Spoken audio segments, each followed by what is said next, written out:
Hey, you like cars? Well, so do I. Take a seat real quick. You're listening to CarQuicks.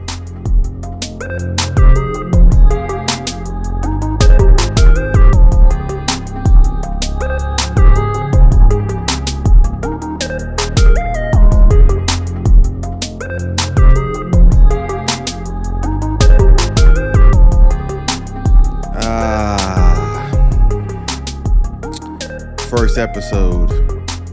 First time doing this. And I'm hoping that I can be consistent. Music in the background provided by yours truly. Exactly, you hear the beats knocking. If you want a track, holler at me. I go by a different name for the tracks, okay? Sense84, SNC.84. Anyway, this ain't about that. This is about this podcast for cars because I'm a heavy car person. I've been following cars, listening to podcasts, Smoking Tire, Modded, Spike Lee Car Radio. Which other ones? Donut Media. A lot of them. I like all of them. And I just wanted to add my own little spin to it because I kind of like the idea of mono podcast that maybe, who knows, in the future might have somebody on here. I don't know. I kind of think of people like Ben Baller. He kind of talks with himself and I like it. I have these thoughts in my head anyway, so might as well put them out. In this year, beginning this first episode, January 2023. My goal is to be consistent at least twice a week, let's just say at least once a week, every single week, because I'm reading about this car information, knowledge, and there's a couple topics and stuff I like to talk about, add my own spin, my own jokes, my own sarcasm, my own thoughts, so this begins that. My name is Cameron. CarQuicks is what I go by for these episodes.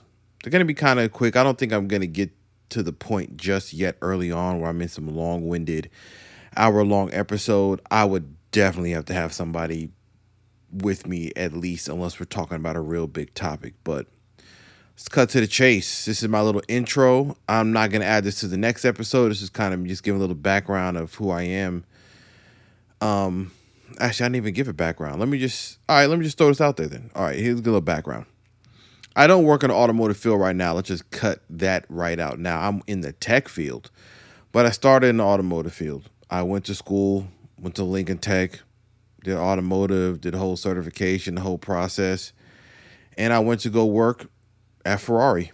That was my first job outside of school, which sounds nuts in comparison, but I pestered and bothered this Ferrari dealership in Elizabeth, New Jersey for over a year. Every single day I went there and said, you need to hire me.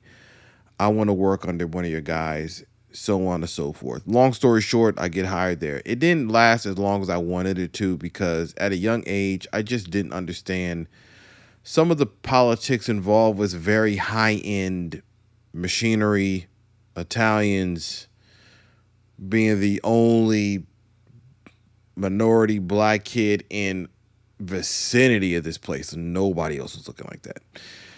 Not that had any bearing on things. It's just that in hindsight, you always know that you're young and your mind can't really articulate how you're feeling about certain things or how business is going. And no harm, no foul. I learned a lot there. And from there, I went to go work with car dealerships as a service advisor, assistant service manager, things like that. Then I got into the car show kind of spokesperson scene. I was with Cadillac and GM as a spokesperson for their golf tour. Oh, you jump if you're at one of those golf tours and you jumped inside of a Cadillac Escalade or any other event that they're brand ambassadors for Cadillac, I was probably standing there and drove you around and talked about all the features and coolness and CTSV got 556 horsepower. We drove down the street real fast and all that. And then from there, I kind of got into the promotional world. That job gave me I was networking with people that had, been in the promotional world, people that worked at, football games, basketball games, this stuff for big corporations like Pepsi, Coca-Cola, Sephora, all these brand ambassading jobs and tours I got involved with. And that basically segued me into getting into the tech world because I did some job for Microsoft and their Xbox team. And then from there, I got into being something of a Microsoft specialist. And then from there, I got into the tech world. So that's kind of how I got here. And during this entire time, I've always had a love for cars. It's never dwindled. It hasn't at any point in time gone down. It's only increased with time.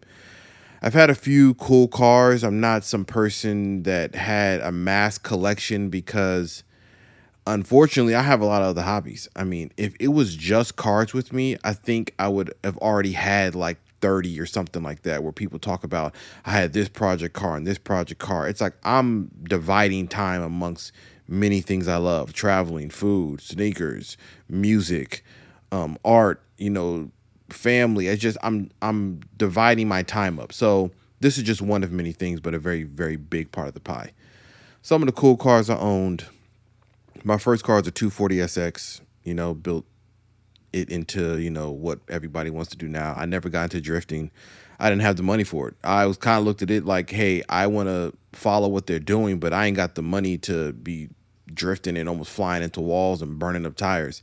I looked at all the option magazines. I had Toge volume 1 through whatever DVDs that I was buying when I was younger, watching the Japanese people in the mountains flying around the corners, streetfire.net, if anybody remembers that, old YouTube videos. I mean, all of that. I was in all of it. I was in the forums. After the 240, I got into the Volkswagen MK2 GTIs, GLIs. I still love those to death. I love those cars. And then from there, I moved. I like to travel. So, the car thing kind of took a back burner. I was driving around like an Oldsmobile Arrow. I wanted to live somewhere else. I moved to Houston, Texas. I lived out of the country for a bit. I just went around to where I wanted to travel. So that kind of didn't spring up that much. But during that time, I always read magazines. I always had internet access. I always was looking at videos, reading about them, and just following people's builds, stanceworks.com, looking at all these different forums, whether it's RX7 Club, Zilvia.net, whether it's, the Civic forums, wherever it may be. I was just kind of there reading about them. And it wasn't that I owned the car or was aspiring to get the car. I just enjoyed my time reading about them. And from there, I had a WRX hatchback.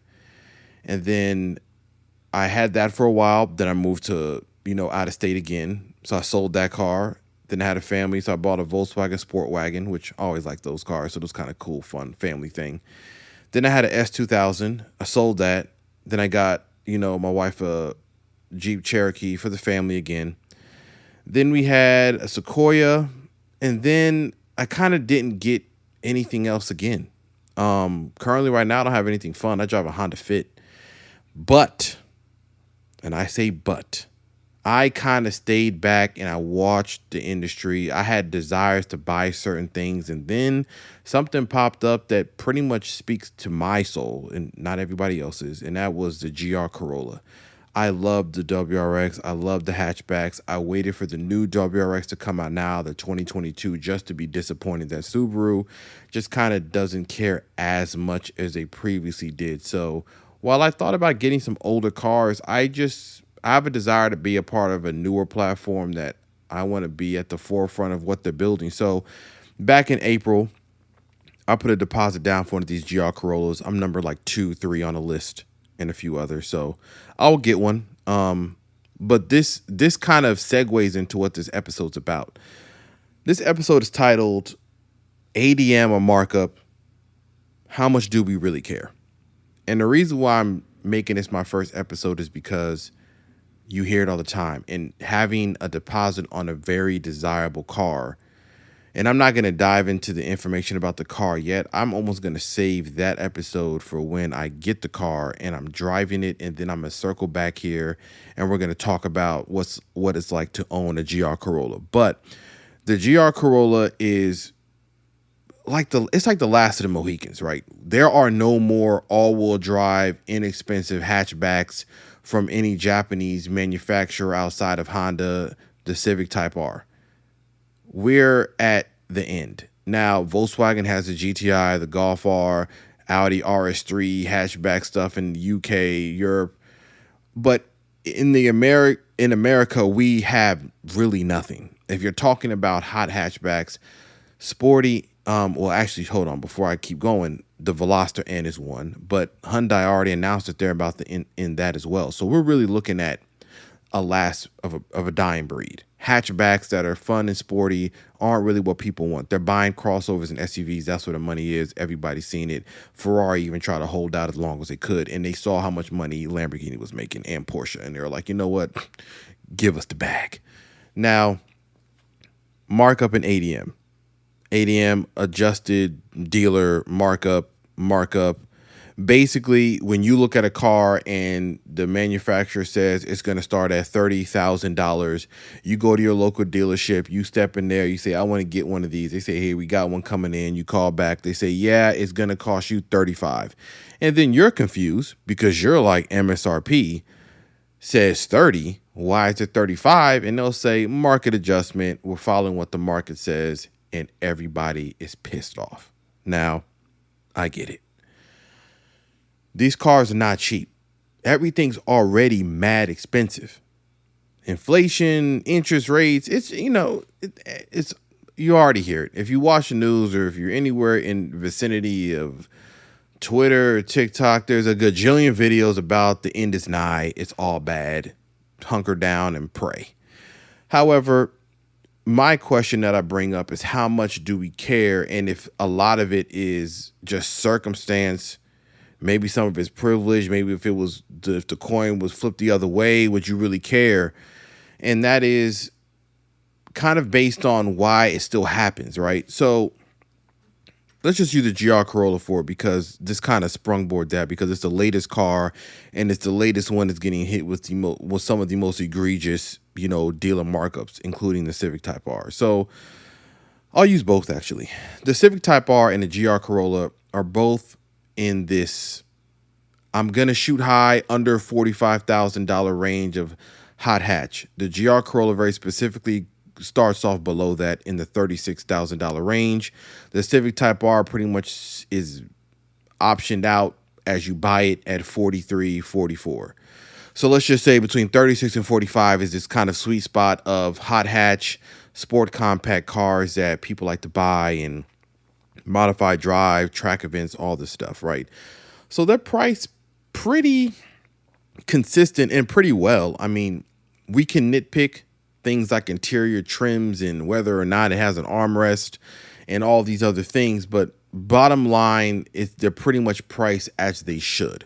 And so because of that, most of the time when you're buying one of these cars, you have married yourself to the idea of what that car will cost. You're not interested in it costing more unless we're talking about modifications. If I'm throwing some work wheels on, if I'm throwing some KW suspension, if I'm hollering at HKS for an intake, I mean, yeah, fine, I'll add money for that. But if you tell me that you want another $5,000 to $10,000 on top of the car, and I don't get nothing but a pat on the back saying, good job, you got the car, that's a problem. Like, I understand too that I'm not feeling that. Like, and we almost have nothing we can do because in the midst of me saying I'm not feeling that, I also know that I too could fall on the other side where I will just pay it and move along.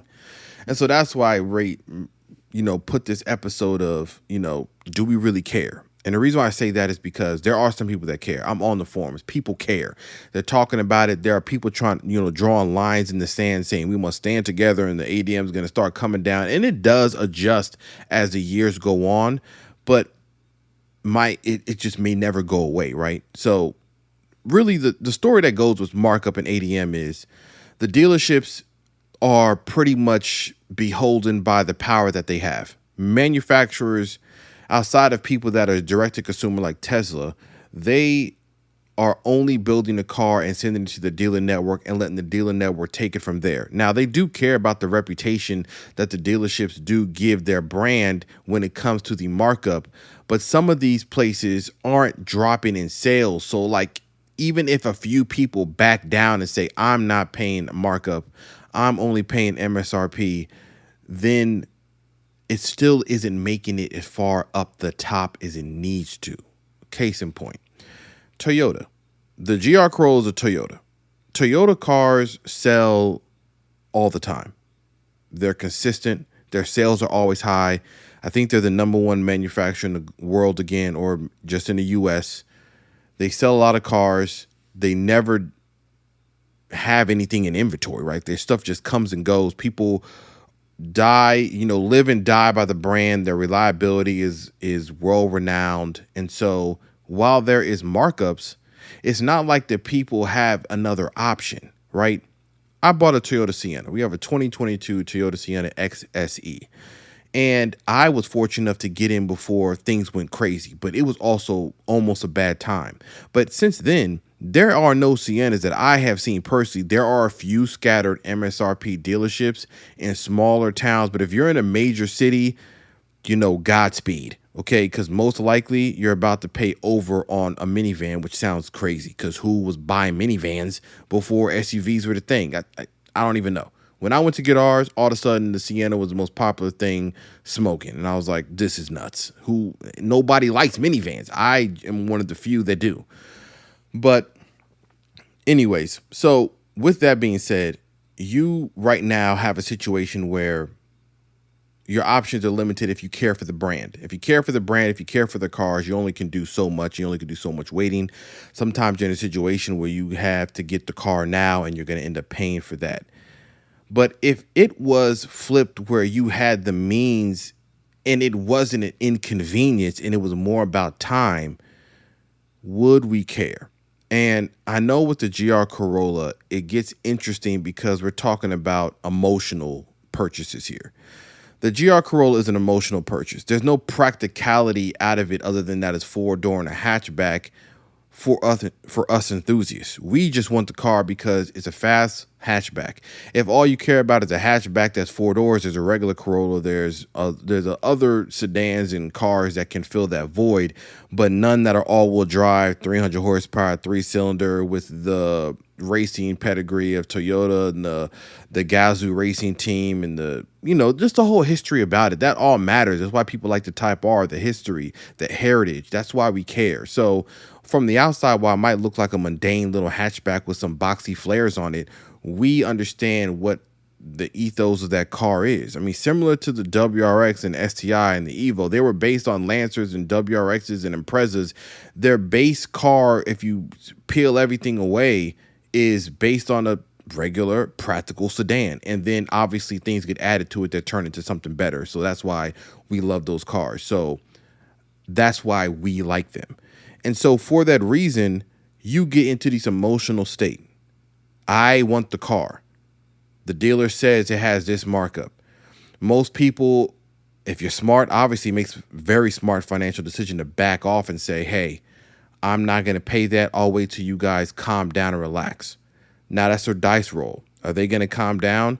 Are you near one of the very few MSRP dealerships? They're very few and far in between. And the ones that are like that, the list that they have for the car is absolutely ridiculous, or any other car that normally gets a markup. If it's at an MSRP dealership, like an MSRP Toyota dealership, if you haven't already called ahead, like if you saw the new Prius and you haven't called ahead already, you probably far back on the line. And so when I went to order this GR Corolla, I actually looked around and called hundreds of dealerships around my area. I said hundreds, but that's an exaggeration. I called all the dealerships in the state and I was just asking, what are you charging? What are you paying? What are you doing?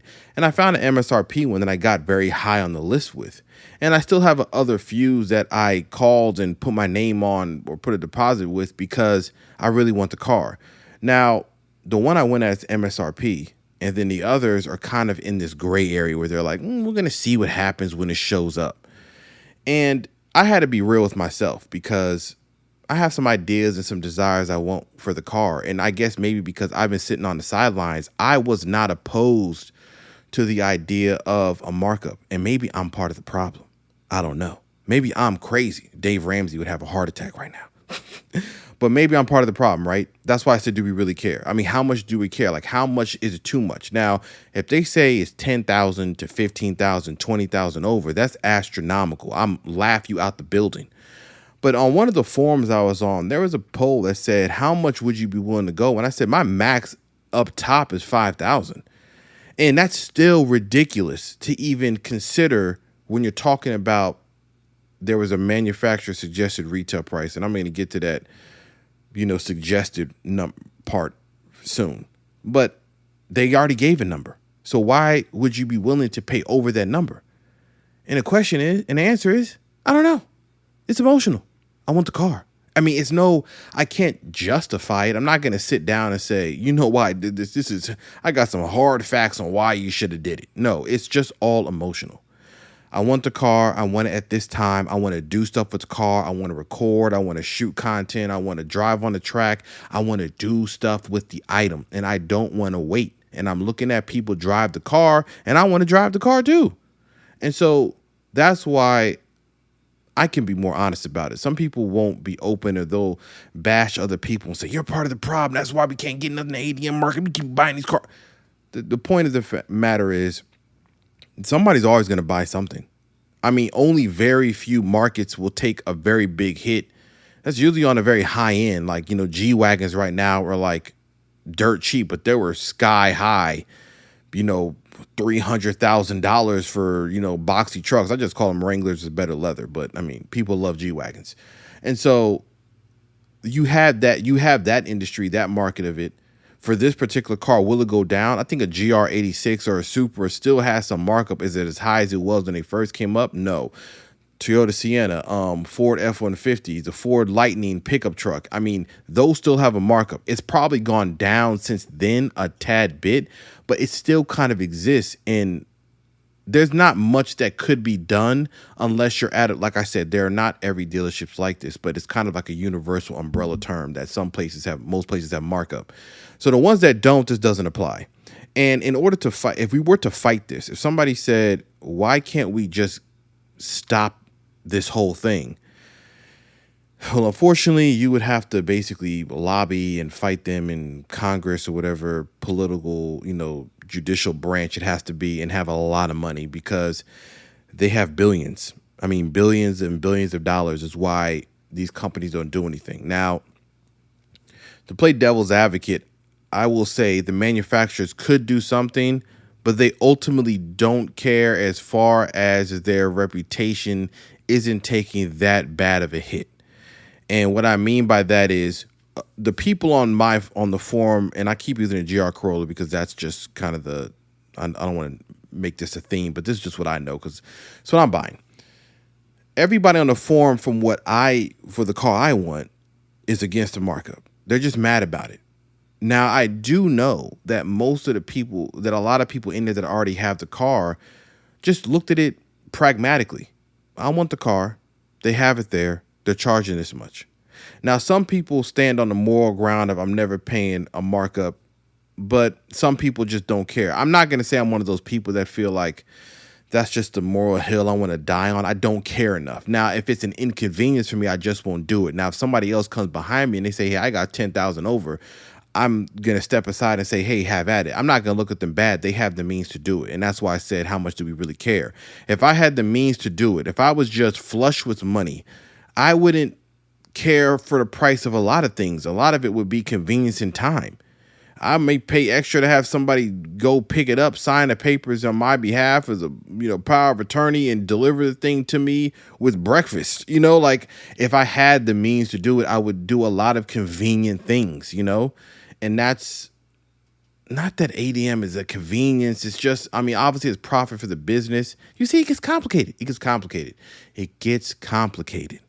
Yes, it's a business. It's profit for them. I still need the dealership to get the car. So it's a business transaction. I don't know. I don't have all the answers. What I do know is that everybody has to approach it by what makes sense for them. If what you see and what you want and there's a markup or ADM on it and you're just not comfortable with it, then by all means, back the heck up from there. Don't do it. Should the dealership in place be bashed? I don't know. Some places are egregious. Some are following the trends of the market. So everything has to be played as it is. I don't care about the salesmen. It's not their fault.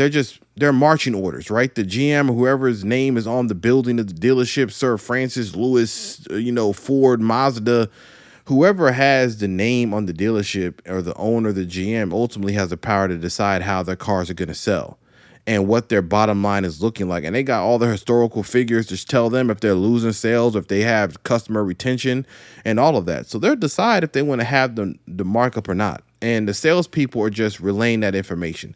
So I never get offended by it. I just take it with, what do you want to do? Are you okay with that? Is there a number that you're okay with? Are they willing to come to that number? Or are you happy with the deal? Because ultimately, we're just doing business deals, and everybody just needs to get to a place that they're both happy. And I look at it like when you're buying a house, right? If you're buying a house and somebody came to you and said, I got $300,000 for your house, and somebody behind them said, I got 325. I mean, there might be some other details about who the people are, what the other person's intentions are, but you're going to very much consider the higher amount of money given to find out if that is a better deal. Maybe the other person is a developer and they want to tear down your grandmother's house, and you want somebody to actually live and, and contribute to the community. So you may not be feeling the extra $25,000. But that's what I say is, like, it's a double-edged sword. We all go back and forth depending on what it is and what things are charged and what they're not charged. And, I go to the gas station, you might pay $1.50 for the Arizona. It says 99 cents on it. But what you want me to do? I want some Arizona, and you got it. And I got to pay the price for it. Now, that might be an extreme example because somebody's like, it's not the same thing. You're talking about $36,000 and an extra $5,000. It's $40,000 plus tax. I absolutely understand this. I completely understand. Now, as I said, I have a deposited MSRP dealership. I have a few inquiries at places that are not really necessarily. I don't think they are. They're kind of, in this gray area of just saying. And really what it's going to come down to for me is how fast I want to get the ball rolling with what I want to do with the car. And I don't know. I mean, I might have a more philosophical idea of this, but life is short, right? And some of the things you want to do, or some things I want to do with my son and stuff with the cars. And it's just like, I can see how much fun it's going to be. And I just want to get started. And so sometimes that's what kind of drives some of the things that we accept in life. Maybe it's not exactly the most convenient thing. Maybe it doesn't make the most sense. Maybe you could wait. Maybe I could. I mean, obviously I'm waiting. I don't have it now. So I'm waiting. But maybe you could wait some more. But I don't know. If it's there in front of you and you're like, I can do it, then I see a lot of people that do it, and I don't knock them for it. And that's why I know it's never going to be a happy medium between this. There are people that have been following this car that are on Facebook, and I know for certain they just haven't said a word. They just pop up and say, I got the car. Now, some people will comment and say, well, how much did you get for it? Did you get an MSRP? Did you pay a markup? And I know all they're trying to do is just trying to make it seem like that person's a bad person because they paid a markup, or that person's dumb because they did this. This person is a savior because they waited for MSRP, and none of it really matters. Honestly, it doesn't matter because it's their money. It's their life. I'm not telling you what I paid for because it's not important to you. Like, if I put up the car when I get it, somebody said, did you pay MSRP for it? I'm be like, I paid what the price was. Like, that doesn't matter to me because we're here about the car. We're here about what it can do. We're here about what you want. And that goes for anything you're trying to buy. Sometimes when I know people that wanted to buy a new Sienna, I know people that want to buy new trucks, and they're like, yo, the markup, all this stuff. And I'm like, yeah, it's a bad time. Used cars are actually a better time right now because those are dropping down, like a rock off of Niagara. They are dropping down fast. So you can still go get something you want. Now, if it's something brand new, if you see the Tundra Sport, if you see the F-150 Raptor, if you want one of those, then you're going to have to play the game. And the game isn't that great right now because there aren't a lot of bad cars. I don't even think you can really say there's a bad car. A lot of the stuff coming out right now was really good. Even the electric stuff. Rivian had to raise the prices on their cars and trucks because, well, profit margins and all that. I also know that they looked at how many pre-orders they got and the numbers and what people are saying about their truck, and we're like, hey, listen, man, crank that price up because they still gonna cop, and we need to get some more money. Same thing with Tesla. Same thing with any of these other cars coming out. A lot of the cars are very good and they last a long time. So if you're hung up on the ADM and the markup, I also think of maybe what your intentions are. If you're keeping this car from here to the foreseeable future, this is it, then sometimes that money's a wash anyways because I'm not coming back to play with y'all. When I get this GR Corolla, trust me, I'm out. I'm done. I don't care about whatever is coming out. I have been waiting for something like this for a long time. I'm good. Okay. When I get this, only thing I'm doing is driving it and modifying it, and I'm back in the scene. Okay. That's all I care about. I don't care about anything else that's coming out unless it's something wild and I just have the money for it. I'll still be reading about cars, but as far as what I'm buying myself, then nah, I'm focused on that. And so that holds true for anybody else. If you have something that you really want, if it's a brand new car, just know right now, markup, ADM, it's really there. How much we really care about it is all circumstantial. I don't think there's any line in the sand where it's like you can't pay ADM. You are part of the problem. In a way, yeah. But if you listen to podcasts like mine, if you listen to things like Smoking Tire, it's a back and forth. It's almost like we contradict ourselves. At one point, it's like, yeah, that's not a good thing. We don't want to do that. The dealerships, they just won't stop. But then on the other hand, if you wanted the car or need the car and it's right there, it's like, well, where are you fighting your battles? Is this the battle to fight for you? For some it is.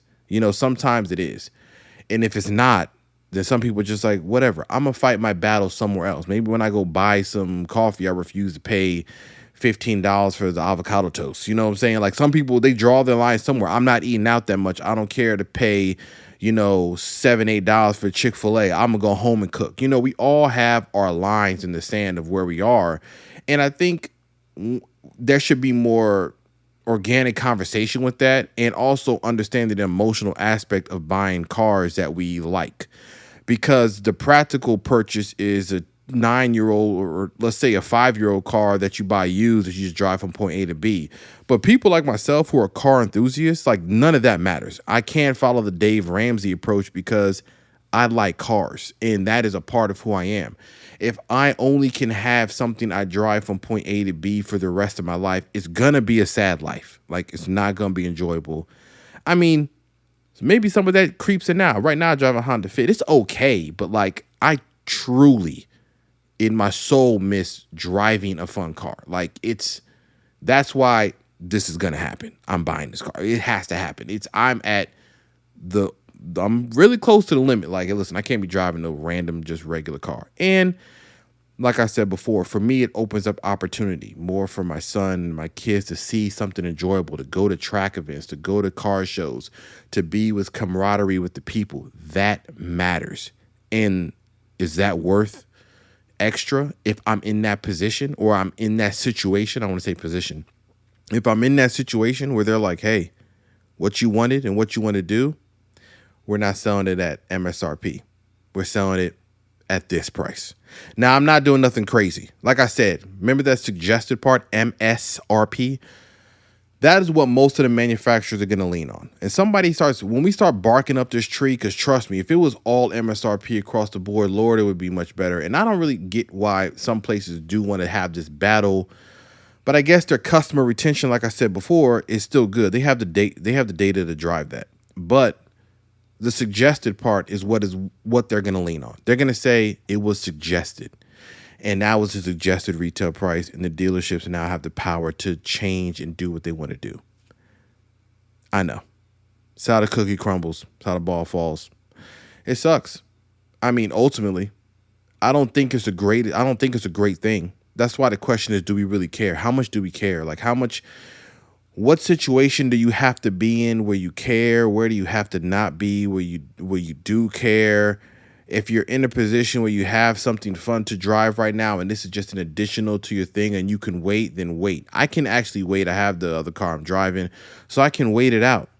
But I understand people that don't want to wait it out. I can be in that same category. I can get into that same mindset. I'm not waiting.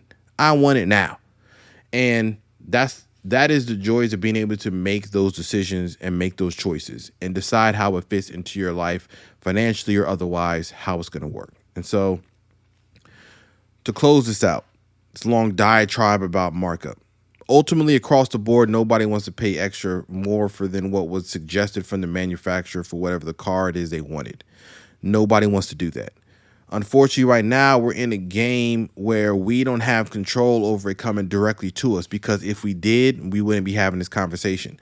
So now you have to ask yourself, how much do you care enough to stand on that ground and never buy anything that's over MSRP? Especially if we're talking about fun cars that are unique and exclusive. This is extremely hard to do. You want a new Z06? you're probably paying over MSRP unless you got super early on a list back in the day. You want the GR Corolla, you want the Civic Type R, you want the upcoming whatever's coming out. I don't even really know what's coming out next. I mean, after that. Mustang. You want the new Mustang coming out. That'll probably be a little easier because Ford makes Mustangs hand over fist. Like, they want everybody to have a Mustang. So that might be easier to get, but maybe you want the Dark Horse one. You see? If you ain't on the list for the Dark Horse, they're probably like, hey, you're going to pay extra for that. You're going to pay extra for the Bronco Raptor. You're going to pay, and that's where, if you just want a standard Bronco, fall back and wait. They're going to be available, and they are. But if you want like the very special edition of things or the last of editions like Toyota, their GR models, I mean, they're like the last manufacturer you would think to be making any of these fun cars. The Supra, the 86, and now the Corolla. It's like, man, you're looking at some of the last that are ever going to do this again, and they're not going to repeat. We are on our way to electric and hybrid. So if a manual gas-powered something or gas-powered supercharged something is what you want, then just get it. Get it how it fits for you. Get it how you live. Get it now, because sooner or later, when these episodes get longer, and I've been doing this for a while, we're going to have episodes talking about when there's going to be a time where like, hey, listen, man, there aren't even any gas cars. They're just as toast. It's electric out here. And so I want to be a part of the last run of, fun hot hatches. Hopefully I'm not paying over MSRP.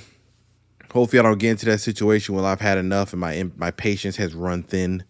Hopefully this, MSRP and it shows up here on time, and when it does. I don't know when, probably in a month or two, maybe a couple months. I don't know. Whenever allocations come again and they tell me. But as far as anybody else out there, if you're sitting on your laurels and you're asking yourself, should I pay ADM or should I not? How bad is this? Should I stand on my moral high ground and say, no, I'm not doing this? All these dealerships are greedy. Well, I would say if you're uncomfortable with it, do not do anything like that. You stand on that ground. If you are a person that's like, this is all business, I need to do this now. I understand that they're going to try to maximize profits. I'm going in there to negotiate down as far as I can get to. We can all reach to a point we all agree upon. Then you're going to sleep fine at night. You're going to say, I did what I had to do. That was the deal I wanted. I decided to do that. And nobody's wrong either way they go. I don't think anybody's adding to it. Some people are just in situations that's what it is. They're not the culprit. They're not the reason why we have markup. The dealerships have control of that. The only real thing that any of us can do is to lobby against it. And I don't really know if that's like voting for your local politician or if that means donating to some type of network like SEMA. I don't know. I just know that this conversation, I don't think is ever going anywhere again since 2020 and COVID. I think the way the manufacturers are moving now is that they are only delivering to the dealerships what's being sold, because it probably helps their bottom line, which helps their profits. And the dealership sees that it helps their profits because everything coming in is being sold and nothing's being left behind on the lots and costing them money. And, it's a number of things. How I would love it just to be direct to consumer. I mean, everybody would. Trust me. The Tesla model would be beloved by everybody. And I think you can still do that with the dealer network, because servicing vehicles, I feel like you'd almost have a cheaper servicing. Like if the dealerships would just service dealerships, then that would be actually kind of dope. Like you just come in, see the car, test drive it, they order it, deliver it straight to you, come back to the dealership if you want additional education on the car, do little software updates, maintenance and service on the vehicle, but everything's focused on the servicing of the vehicle. You probably get better service because you narrow down your focus. Like we don't have to worry about having salespeople and desk and all that. When you come in, nice lounges, free snacks, drinks, relax. We're taking care of your car. Here's a loaner if you need it. I think we're getting to that world. And I think maybe not paying, maybe the markup thing is kind of like the last run. It's like the last run of what the inevitable future may hold. Who knows? Do as you wish. Do as you may. This is CarQuicks. I'll see y'all later.